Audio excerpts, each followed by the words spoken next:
ನಾವು ಕೃಷ್ಣನ ಸೇವೆ ಮಾಡಿ ಇನ್ನೊಬ್ಬ ವೃದ್ಧರಿಗೆ ಬಿಟ್ಟು ಕೊಡುವುದಂದರೆ ಆವಾಗ ಬಹಳ ಆತಂಕ ಇರುತ್ತದೆ. ಆದರೆ ಒಬ್ಬ ಯುವಕ ತರುಣ ಯತಿಗೆ ಈ ಕೃಷ್ಣನ ಪೂಜೆಯ ಜವಾಬ್ದಾರಿಯನ್ನು ನಾವು ಹಸ್ತಾಂತರ ಮಾಡಲಿಕ್ಕೆ ಅತ್ಯಂತ ಉತ್ಸಾಹ, ಅತ್ಯಂತ ಸಂಭ್ರಮ ಅಂತ ಹೇಳಿ ನಾವು ಅನುಭವಿಸ್ತಾ ಇದ್ದೇವೆ.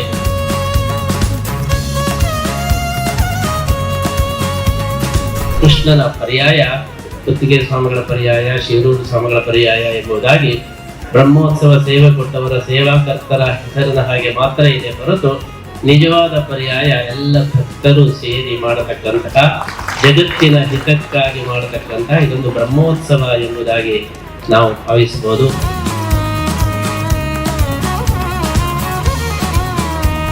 ಹೊತ್ತಿಗೆ ಸುಗುಣೇಂದ್ರ ತೀರ್ಥರು ಈಗ ಪ್ರವಚನ ಮಾಡ್ತಾರೆ ಅಂತ ಹೇಳಿದ ತಕ್ಷಣ ಆ ಮಾತಿಗೇನೆ ಜೋರು ಚಪ್ಪಾಳೆ ಬರ್ತಾ ಇದೆ. ಯಾಕೆಂದ್ರೆ ಚಿಕ್ಕ ವಯಸ್ಸಿನವರು ಅವ್ರು ಮಾತಾಡ್ತಾರೆ ಎಂಬುದೇ ಒಂದು, ಏನು ಮಾತಾಡ್ತಾರೆ ಎಂಬುದು ಮುಖ್ಯ ಅಲ್ಲ, ಅವ್ರು ಮಾತಾಡ್ತಾರೆ ಎಂಬುದೇ ಒಂದು ಜನರಿಗೆ ಉತ್ಸಾಹ.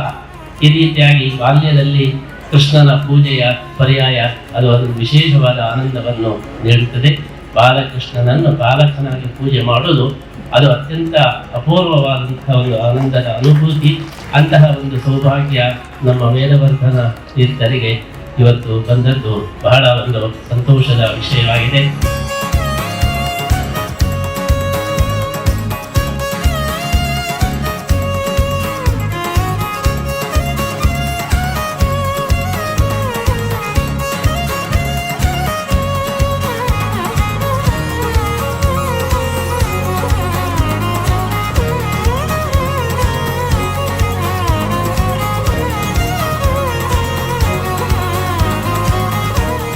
ನೀವೆಲ್ಲ ಕೃಷ್ಣ ಭಕ್ತರು ಸೇರಿ ಈ ಪರ್ಯಾಯವನ್ನು ನಡೆಸಬೇಕು.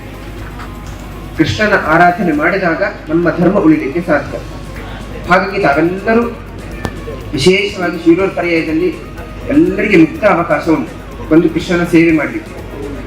ಅನೇಕ ಜನರು ಬೇರೆ ಬೇರೆ ದೇಶಗಳಿಂದ ಪ್ರದೇಶಗಳಿಂದ ಬಂದು ಕೃಷ್ಣನ ಸೇವೆ ಮಾಡಲಿಕ್ಕಿದ್ದಾರೆ. ಆದರೆ ಅವರೆಲ್ಲ ಒಂದು ಕಂಪ್ಲೇಂಟ್ ಹೇಳ್ತಾರೆ, ಅಲ್ಲ ನಾವು ಬರ್ತೇವೆ, ಬಂದಾಗ ಯಾರು ನಮ್ಮನ್ನು ವಿಚಾರಣೆ ಮಾಡುವವರಿಲ್ಲ, ಚಾಸು ಕೇಳುವುದಿಲ್ಲ, ಕಾಪಿಸಿ ಕೇಳುವುದಿಲ್ಲ, ಯಾರು ವಿಚಾರಣೆ ಮಾಡುದು? ನಾವೆಲ್ಲ ಕೃಷ್ಣ ಭಕ್ತರು ವಿಚಾರಣೆ ಮಾಡಬೇಕು. ಹಾಗೆ ತಾವೆಲ್ಲರೂ ಬಂದು ಕೃಷ್ಣ ಮಠದಲ್ಲಿದ್ದು ಆ ಕೃಷ್ಣ ಭಕ್ತರ ಸೇವೆಯೂ ಮಾಡಬೇಕು, ತನ್ಮೂಲಕ ಆ ಕೃಷ್ಣನ ಸೇವೆ ಮಾಡಬೇಕು ಅಂತ ಹೇಳುತ್ತಾ ಆ 2 ವರ್ಷ ನಿಮ್ಮ ಪರ್ಯಾಯ. ಹಾಗೆ ತಾವೆಲ್ಲ ಕೃಷ್ಣ ಭಕ್ತರು ಸೇರಿ ಆ ಪರ್ಯಾಯವನ್ನು ನೆರವೇರಿಸಿ ಕೃಷ್ಣ ಭಕ್ತನ ಮುಖ್ಯ ಪ್ರಾಣರ ಅನುಗ್ರಹಕ್ಕೆ ಪಾತ್ರರಾಗಬೇಕು ಅಂತ ಹೇಳುತ್ತಾ ಎಲ್ಲರಿಗೆ ಪರಮಾತ್ಮ ವಿಶೇಷ ಅನುಗ್ರಹಗಳು ಅಂತ ಹೇಳುತ್ತಾ ಶ್ರೀಕೃಷ್ಣ ಅರ್ಪಣ.